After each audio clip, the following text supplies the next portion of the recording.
Well, I'm pleased to see everybody back with us again this evening as we continue to look at stewardship. And tonight we're going to be looking at the Good Steward of God.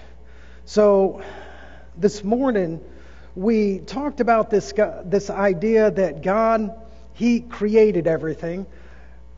By His providence, He controls everything and He sustains everything. Nope, getting crazy on the clicker.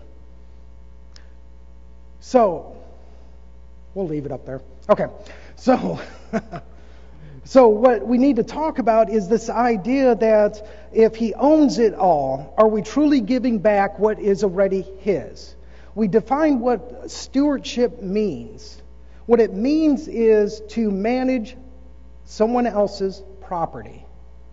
So if we truly believe that He owns it all, how strongly do we believe that? Does it reflect in our life? See, tonight we had this scripture read, these first two verses, and in itself it's quite easy. Everybody can get this. Everybody understands this part of it, and it's quite simple. This idea to be dressed in readiness, it's the idea of putting your work clothes on. Or a better example would be back in Egypt, when God is going to pass over with the angel of death and take the firstborn. They are to prepare the sacrificial meal. And they are to take the blood from the sacrifice and put it on their doorposts on the outside. But inside, they are to prepare the meal and to be in their traveling cloak, ready to leave. That's what this is saying, to be ready, to be prepared. Don't be caught off guard. But this idea of keeping your lamp lit, it's the idea to see. It's having your eyes open, taking notice, not of what someone else is doing per se, but looking at yourself when it comes to stewardship. Because that's truly where it's at. You cannot justify yourself based upon someone's lack or ability to do things. So it's this idea that is quite easy. But again, Peter, just in the very verse 41, Peter is struggling with this. He understood the concept, but he asked this question.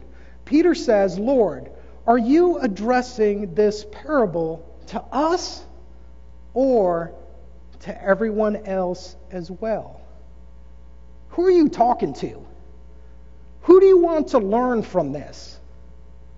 And Jesus goes into a long discourse, and I'm going to have it up here on the screen for us, and we're going to read through this. And his answer to Peter's question, is this to me or is it to them? So Jesus answers, and he starts off in verse 42, and he says, And the Lord said, Who then is the faithful and sensible steward, whom his master will put in charge of his slaves, of his servants, to give them their rations and portion at the proper time? Blessed is the slave whom his master finds doing when he comes. Truly I say to you that he will put him in charge of all his possessions. I want to stop there for a second. Now, this parable, we normally get the logistics of it. We get the idea of what they're saying. But what I want to point out is this is a rich man, this master. He has a lot of wealth. Who's he putting in charge of it? A slave, a servant, a steward, someone out of his own household. This is not common. If you are wealthy, do you go to your friend, your child, your spouse, and say, invest this for me, take care of this while I'm gone? Normally, we tend to invest it. At least put it into the bank to earn interest. We do not give it to somebody who works for us to handle. But what this master does is amazing. Because what he does is he knows his steward, he knows them well enough to be able to entrust them in what they are able to handle. And it goes on, starting in verse 45. But if that slave says in his heart, my master will be a long time in coming, and begins to beat the slaves, both men and women, and to eat and to drink and get drunk, the master of the slave will come on that day when he does not expect him, and at an hour he does not know, and will cut him to pieces and assign him a place with the unbelievers. So there's a lot going on here in this idea. Jesus says a lot. And like we talked about, it's not hard to understand the first two verses. It's easy to be prepared to have your light lit in order to see. But Peter struggled with this idea of who does it apply to? But what I want you to take away is this. It's the power of choice. He has a choice, the servant, the steward, to do what is expected or not. It's a simple thing. But for Christians, the power of choice is probably the heaviest thing we carry. To do right or to do wrong,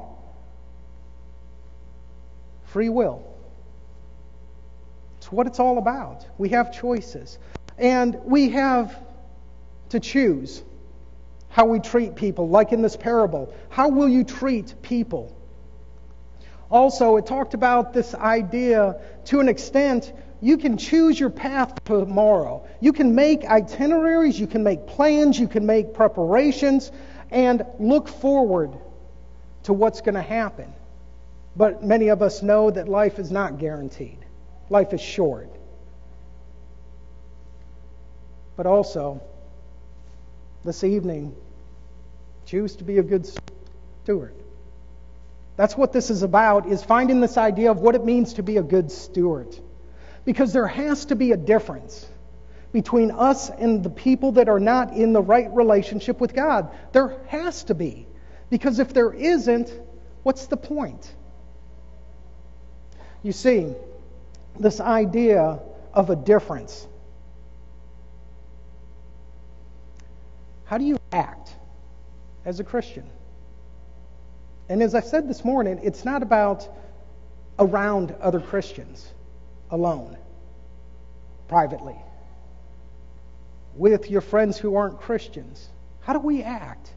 Are we managing God's resources, or are we not?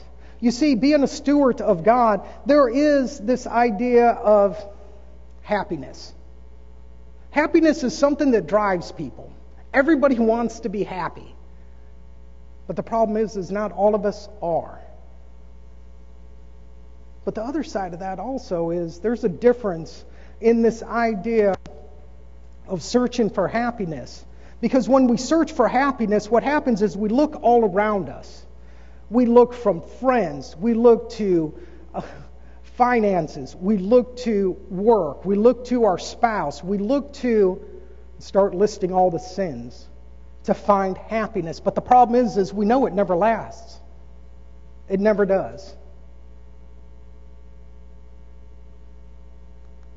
So the steward of God seems to have a happiness that is different. And that's what we're going to start off with, is this idea of happiness, because there is a difference. You see, we're going to go over to 1 Chronicles chapter 28. There's a lot going on in this passage in 28 and 29, the last two chapters. It's the later days of King David. He's coming to the end. He's going to be dying soon, giving up his reign. But you see, he had an enormous dream. He wanted to build the temple of God. He wanted to. That was his main reason for everything. Everything he's been through. This is going to be, if you will, my legacy. This temple. You know, we will say that, how do you measure a good leader? Based upon how big he dreams. If that's true, David is a good leader. He dreams big for God. But you see, he wanted to build that temple for God. but in chapter 28, verse 6. And this is God speaking. He said to me, your son Solomon is the one who shall build my house and my courts, for I have chosen him to be my son to me, and I will be a father to him. So the biggest dream, biggest goal that David had, God said no. What would you do? It's a good thought, it's a good desire, it's a good dream, but no, it ain't going to happen. How would we react? You see, David understood what we talked about this morning. He understood what it means to be a steward of God, that he owns it all already. You see, what he started doing was to prepare to set Solomon up for success. In Chronicles, here we go, 1 Chronicles chapter 29, it starts off and it starts talking about David started gathering all of the resources needed for this temple. He wasn't mad. He wanted him to succeed. He started gathering wood, iron, bronze, stone, gold, and silver. He started gathering all of the resources the kingdom had in order to stockpile it for Solomon to succeed. But then it comes to his personal resources. He reached down, he grabbed 3,000 talents of gold. To give you an idea, that's about 100 to 110 tons of gold from his pocket. He gave 7,000 talents of refined silver. Why? It's interesting because in chapter 29, it talks about this very idea of what he was doing. Verse 14. Well, before that, excuse me. After he gave all of this, what he ended up doing was he challenged all of the leaders. He said, dedicate yourself as I have to the Lord. Give for this temple. And they did. And it comes down into verse 14. And it says, but who am I and who are my people that we should be able to offer as generously as this? For all things come from you, God, and from your hand we have given you. He got it.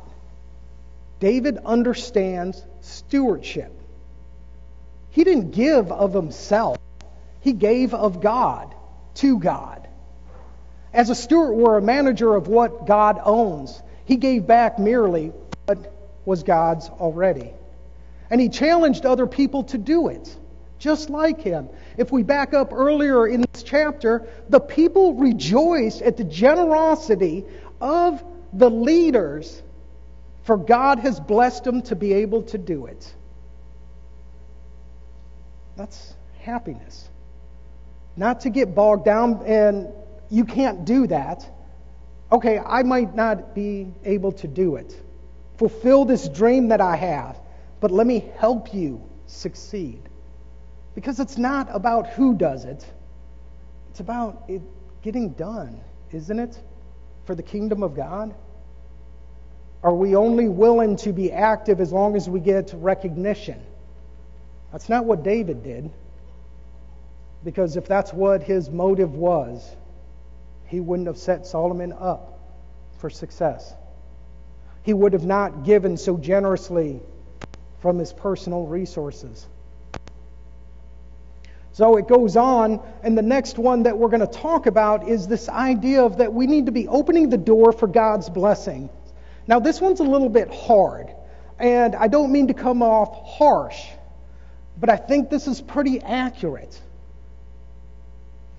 There are some people asking and pleading with God to bless them, and He won't. It sounds harsh, I know. But there's a reason. You see, these people that are pleading to God, they're not getting what they're pleading for, if it's through prayers, whatever it may be, in the idea of personal finances, if it's about a spouse, if it's about health, whatever it is. Sometimes we don't get the answer we want. We don't get that blessing. And many times, this is the response I hear. And I think it's an accurate response. Don't mishear me on this. It's not the right time. You didn't ask for the right thing. You're not mature enough to receive what you're asking. And I agree with that. To an extent, that's true.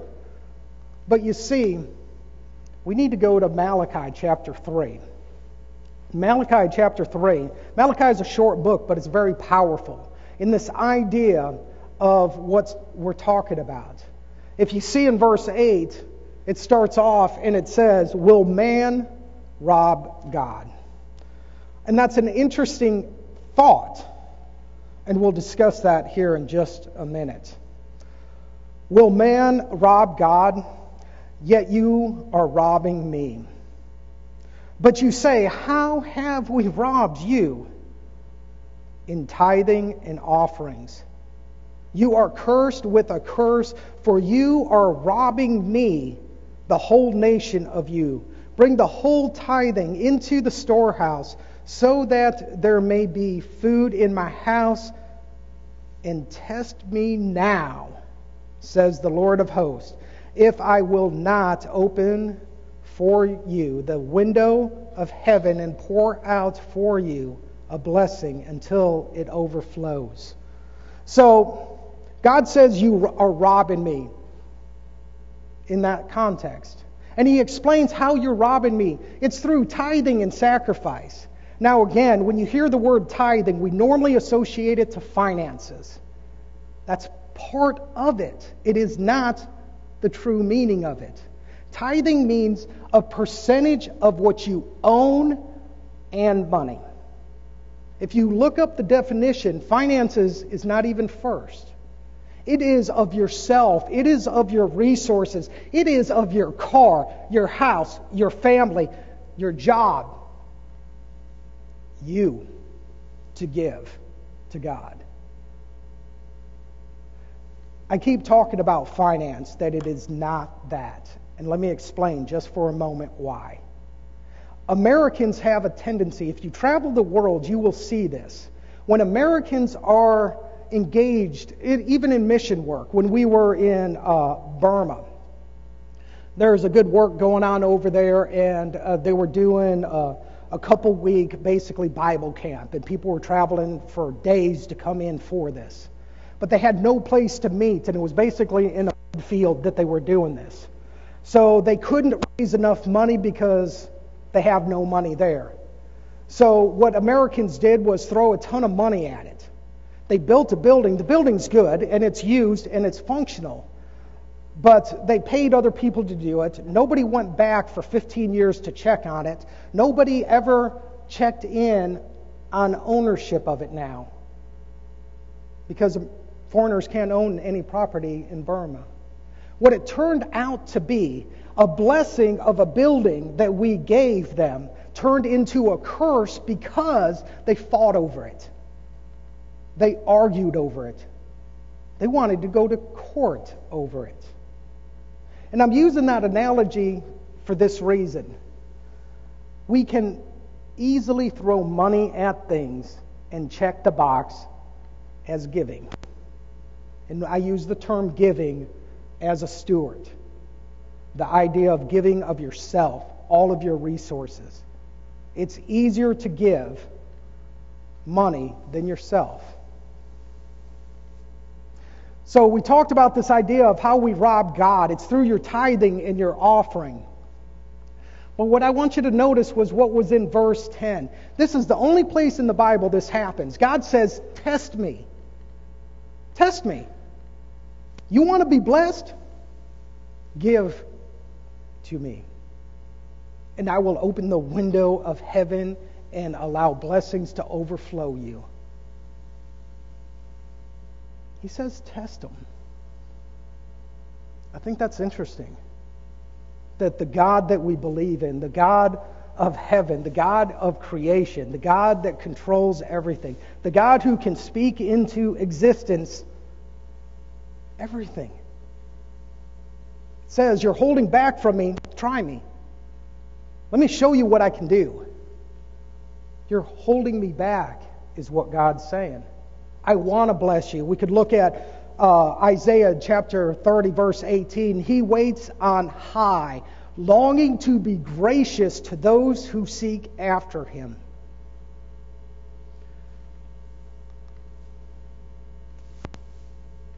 But you see, the problem is this. The problem we run into is this idea of how we give. Not just financially, but of ourselves. Because we struggle with giving. We really do. In this idea of understanding that it is all God's already. In 2 Corinthians chapter 9, it starts off and it says, now this I say, he who sows sparingly will also reap sparingly. He who sows bountifully will also reap bountifully. Each one must do just as he has purposed in his heart, not grudgingly or under compulsion, for God loves a cheerful giver. Verse 8. And God is able to make all grace abound to you, so that always, having all sufficiency in everything, you may have in abundance in every good deed. We use this passage when it comes to contribution, and I think it is a good place. It is a good place, but that's not what it's only talking about. You want more out of God? Give God more. Give more of yourself, your time. Time is a hard thing. But that's what he's asking of us. Our third thing that we're going to talk about being a good steward for God, is this idea of a bank account trap. And I'll get into and explaining what that is. It is possible that the banking account becomes our motivation in life. We worry about finances. There are many kinds of dangers falling into this trap. It's so much that Paul talks to Timothy in 1 Timothy chapter 6, and starting in verse 9. He says, but those who want to get rich fall into temptation and a snare and many foolish and harmful desires which plunge a man into ruin and destruction.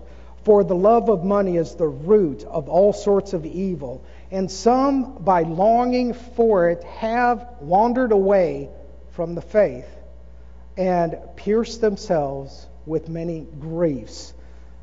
We always go to this, for the love of money is the root of sin, is one of these passages. But I want you to notice this idea that we tend to, not just us Americans, but the world looks at money as security, looks at money as status.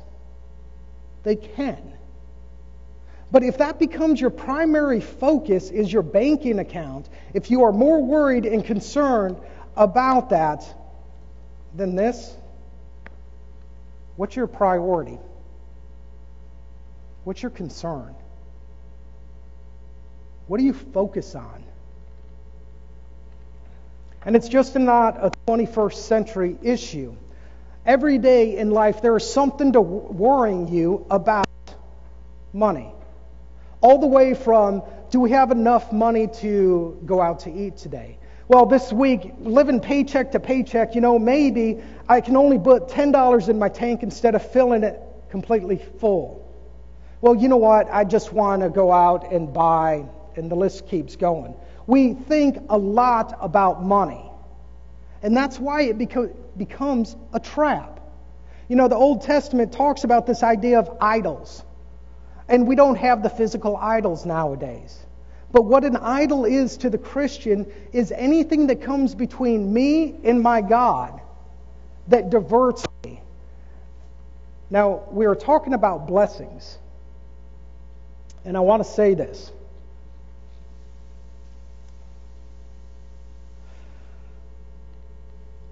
We call a blessing something that makes us happy, something we need, something we desire, something that we have to have in life. But my question is it a blessing if it takes you away from God? I don't think it would be. If it hinders your relationship with God, it is not a blessing. Now, hear me out. Do you honestly believe God would give you something in your life, bless you, if it's going to be the reason you do not come to Him, that you don't grow within Him, that you do not prosper for Him? Do you think He would? I don't think He would. Because what does God want? Our heart, our mind, and our reason. He owns everything. He just wants to see how much we love Him. The repetition of worrying about money can have its effect on us. We talked about. He goes on in 1 Timothy chapter 6, picking up in verse 17. Instruct those who are rich in this present world not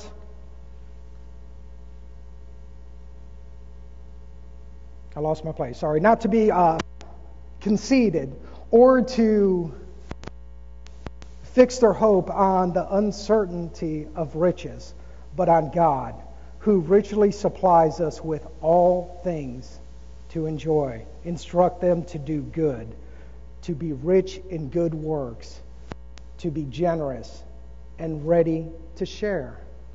So he talks about this idea that, yes, some people are rich. There is nothing wrong with being rich. Please do not misunderstand me. But the problem is if your money comes between you and God, it's a problem. If your wife, if your husband comes between you and God, it is a problem. If your job comes between you and God, it's a problem. Are you managing your life well for God? That's what we have to wrestle with. You see, we get so carried away and swept away into this idea of the physical things. And we need to be concerned. Please don't misunderstand me. We just don't need to worry about life. We do. But we need to understand it within the concept of who God is. If He is the Creator, if He controls everything, if He provides everything, He'll take care of us. But that doesn't mean for us to sit back and wait and not be active, not be engaging, not looking for a job, not trying to find a schedule with your employer that you're able to come as often as you need to. I'm not saying that. But what I am saying is when we start focusing in on just money, it's a pitfall. It's a trap. Because I guarantee probably over half, maybe more of this congregation has struggled with finances at one point or another in your life. You know what it's like to go without. But you're not there now. You see, Matthew chapter 6, verse 24, it talks about the very idea that we cannot love two masters. No one can serve two masters, neither will he will either hate the one and love the other, or he will be devoted to one and despise the other one. You cannot serve God and wealth. Now, the wealth is not just finances. It is every aspect of life, all resources. We have to remember that as stewards of God. Just like David, he understood what it meant when God's, it's God's. I was able to give, as David said, because God first blessed me in order to give. It wasn't David's doing this. Did you see how much I gave? Did you notice? Yeah, I'm the one setting up Solomon. Yeah. It's because of me. That's a worldly concept when we focus in on that. So this banking account trap, we need to be careful. that it does not become our motivator in life. We need to remember, if God owns it all, He can take it all away or He can give us more. We need to believe that full-heartedly, strongly, that He owns it all. I think it would help us to change just a little bit. In the last part of Matthew, in verse 32 follow, and it says, "But seek first His kingdom and His righteousness, and all these things will be added unto you." Verse 24, "So do not worry about tomorrow, for tomorrow will care for itself. Each day has enough trouble for its own." But we end up tending to overthink, overlook, overanalyze, contemplate everything. Being a steward of God, it's simple. First off, understand it's His. You're just managing everything you have. And see, what's the reward that we end up getting if we do this correctly? We will be given bigger rewards in heaven. To be in His presence day and night. To no longer be lacking or worried or concerned. Just to know that's where Jesus went to prepare for us and waits for us. So as we close out this second lesson about being a good steward of God, we need to start building upon these two lessons and these understanding of, if God created all, it is His. We're only managers of it from this morning. And we manage in order to bring glory and honor to Him. Tonight we need to understand that we can hinder God. We can hinder Him. You know, there was I can't remember when, and I won't bother Cynthia. It was a little while ago that we started looking at things in my life. And things just weren't falling into place. And we got talking about it. And what we finally pinned it down to was, I was struggling. I kept falling back into a sin. But yet I was praying to be blessed, and it didn't come. In our life, we can pin it to that. I'm asking God to bless me while I'm still in the middle of sin. Not devoting myself to Him, not giving myself to Him, not giving Him what is due. The last analogy is this, when it comes to robbing God. If you are a business owner, and you have that one employee, and that employee is the lazy one. He comes in late, leaves early, sits around a lot, requires the other people around him to do more work to get what's expected done for that day. And then every year comes around and you're looking at giving pay increases. And you come across this man who's just there to collect a check. Nothing more. How would you treat it? Would you give them the same pay raise? Would you give them a pay raise? Because honestly, what it comes down to, if you own a business and you have an employee that is not doing what they were hired to do, it comes down to this. They're stealing from you. They're stealing from your resources. And in my honest opinion, that's how God looks at it. When it comes to robbing God, we have been given everything, and yet we hold on to it. Like we closed out this morning's sermon with that analogy of the little kid with the fries not willing to share because he didn't understand. He didn't understand that we can give him more. We could take it away. That he wouldn't have it even in the first place if it wasn't for us. And that same concept is with us in God. So tonight, for us as Christians, we need to keep looking at ourselves and how we're balancing this out. We need to look at this idea of, am I stealing from God? It's a hard thing to do. Believe me, I understand. But we need to, as good stewards, we need to do self-evaluations. We need to look at ourselves and be honest with ourselves. Because I guarantee the expectations from God in what He has entrusted with me is not the same with you. We do not compare apples to oranges, and that's not what I'm saying. That's why I'm saying do self-evaluation. And don't compare yourself to someone else. Maybe you're here tonight and this sounds completely foreign to you.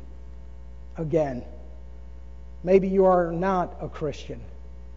We would love the opportunity to study with you and to get an understanding of who this God is and what He is able to do and how He is able to bless you in ways that you could never measure. Whatever your need is, would you please come as we stand and as we sing.